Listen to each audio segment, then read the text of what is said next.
Hello and welcome. Today we have with us Dr. Debanjan Saha, who works in the Commodity Risk Management team at Bharat Petroleum Corp Limited. From hedging crude during turbulent times to finding pockets of opportunity for growth during a period of weak demand, we will talk to Dr. Saha on what exactly has been BPCL's strategy over the past 1 year and how it's planning to meet the challenges ahead. Dr. Saha, thanks for joining S&P Global Platts in this episode. My pleasure, Sambit. Dr. Saha, let me start with a broader question.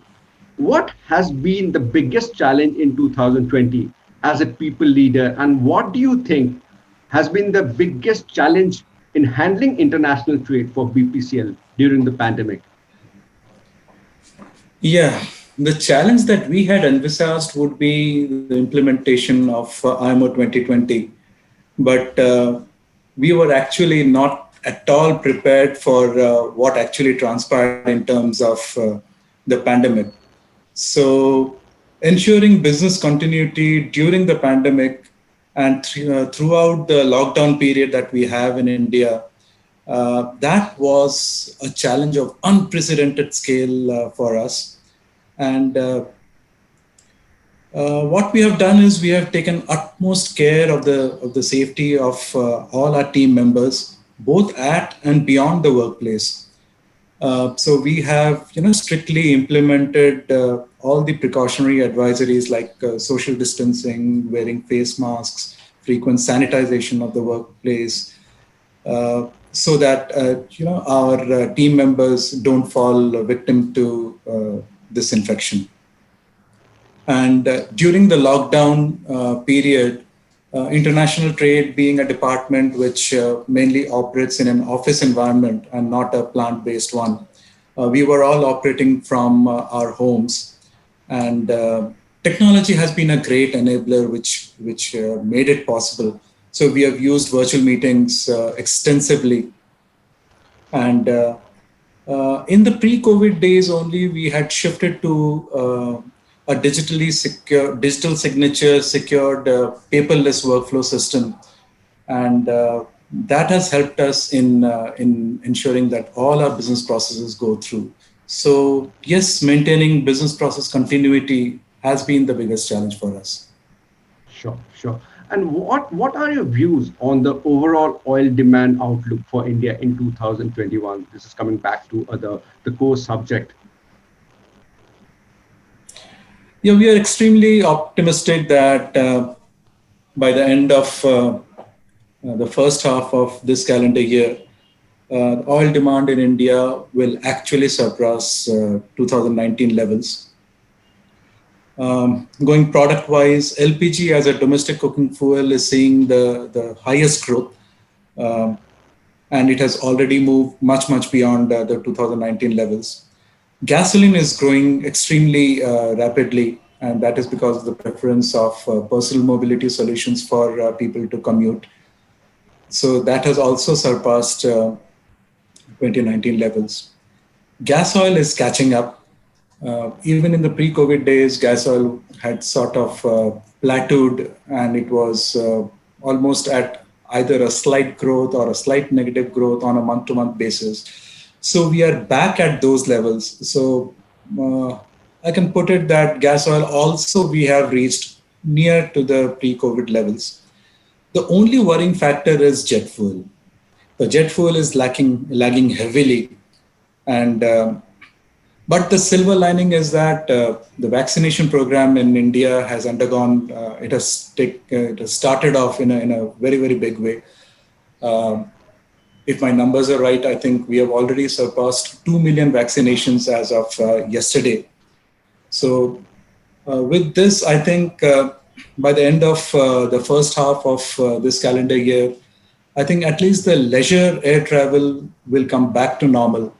And that too with the summer vacations coming up and people going through, extended periods of lockdowns. There's a lockdown fatigue also, which is setting in. So I think people will start making use of this opportunity, at least in the summer season. So I think leisure air travel will come back to normal.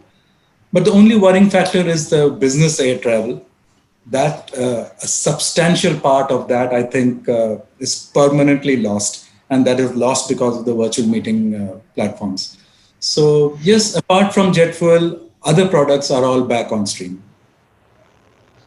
Thanks, Mr. Dr. Saha. Let's coming back to the crude markets.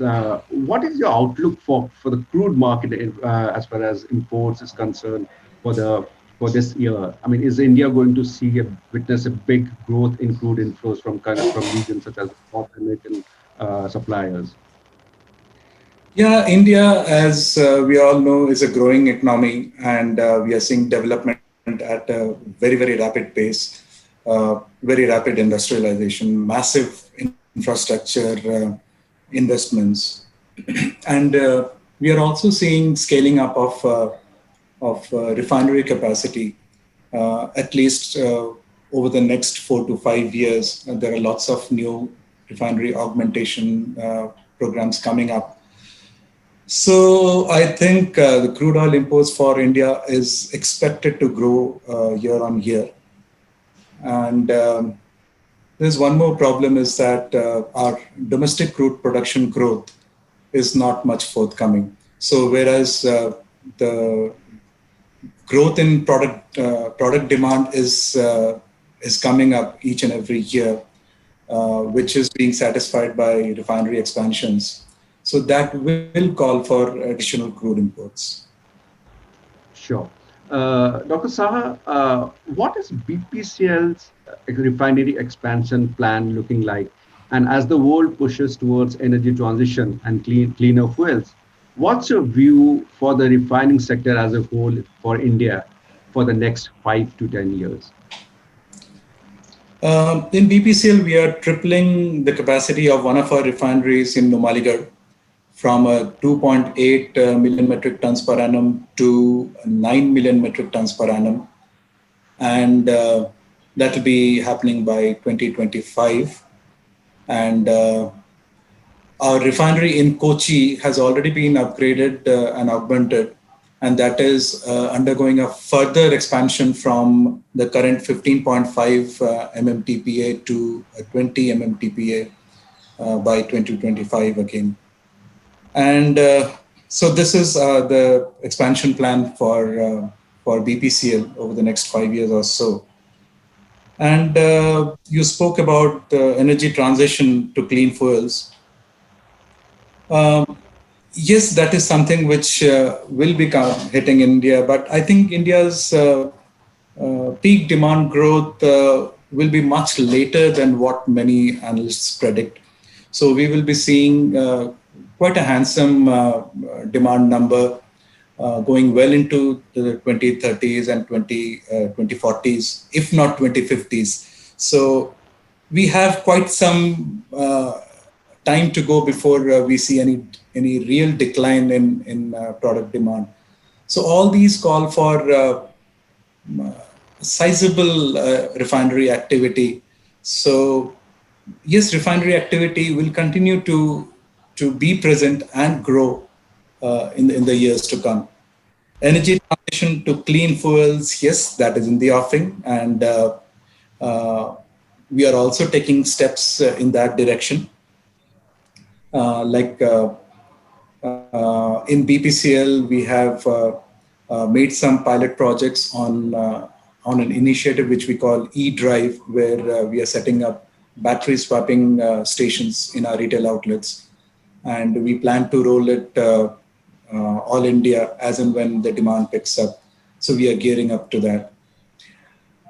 In CNG, we have made massive investments in terms of CNG fueling facilities at our retail outlets.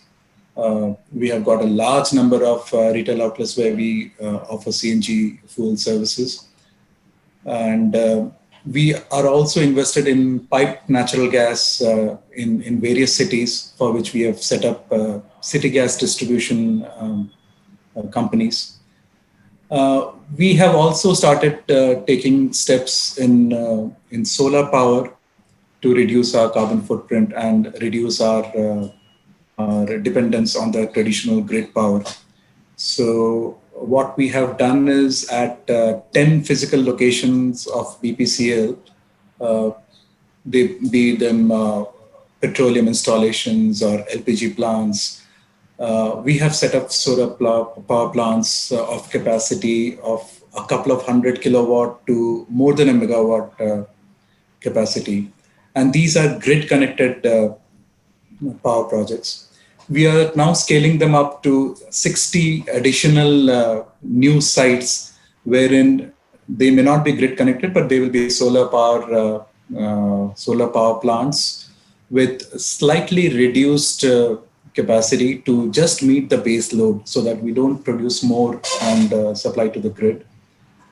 Uh, in case of our retail outlets, we have also put up solar power plants in around 18 of our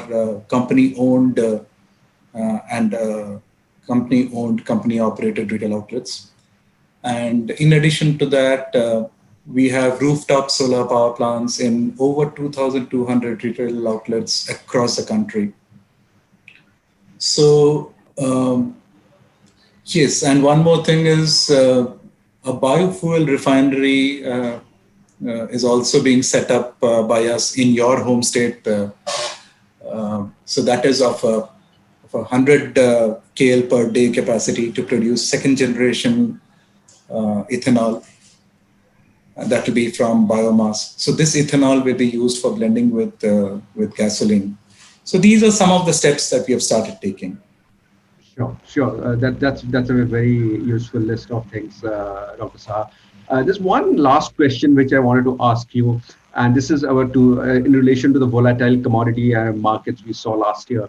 On the hedging side, how do you think BPCL managed the volatility in crude and petroleum market in the wake of COVID-19? Yes, that has been a great challenge for us. This has not been a normal year, and we were tested to the extreme. And what hit before the pandemic was, as I said, the IMO 2020 implementation. So uh, the panic for us started from that time, and see, all the predictions that IMO 2020 implementation was supposed to create, the havoc that that was supposed to create in terms of the tsunami and the coking margins, that never came. And we were also expecting a wide difference in the crude differentials, in data Brent Dubai differentials. That also did not materialize. And just a couple of months into implementation of IMO 2020, we were hit by this pandemic and lockdowns in India. So at that point in time, we took short positions in product cracks, and uh, we saved ourselves to some extent, not much. And then there was opportunity for us when crude prices crashed and the market was offering a very good contango. So we had additional inventories of crude which we put on floating storage at that time. So yes, I think these two measures was what BPCL has done, and it has contributed somewhat to saving us. Sure. That's all I had. Those are the questions, Dr. Saha, and I think it's an extremely valuable session for us and our listeners. And thanks a lot for joining this episode. I'm sure all our listeners will find it extremely useful. Uh, Thanks for watching. Thank you very much.